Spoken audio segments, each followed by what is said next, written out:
তো বেরিয়ে পড়লাম এখন দিদি বাড়িতে, যার জন্য এই যে আমার ব্যাগ। তো বাড়িতে এসে বেশিক্ষণ থাকলাম না, যাচ্ছি এখন দিদি বাড়ি। কারণ বাড়িতে আর ভালো লাগছে না, মনটা পড়ে যাচ্ছে আমার ভাগনার কাছে।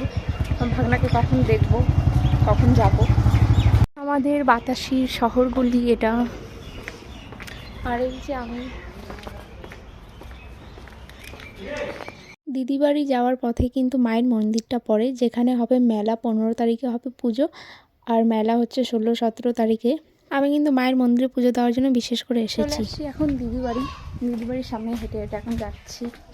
দেখি আমার দিদির রিয়াকশানটা কী দেয়। দেখে গেছি আমার দিদি বাড়ি, আর প্রথমেই পরে দিদি বাড়ি মায়ের মন্দির। তো তোমাদেরকে একটু করে দেখিয়ে দিলাম, বাকিটা তোমরা দেখে নাও।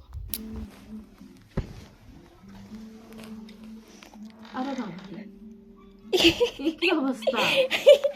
হ্যাঁ বাবা রে, ও বাবা, ও পাপা, টুকরা। আমি যার জন্য আসছি দিদি বাড়ি, তোমার সন্তাটা, ও পাপাটা, ও পাপা।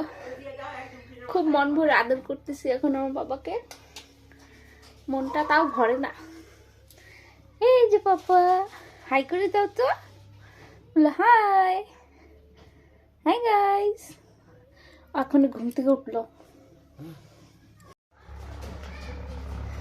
কি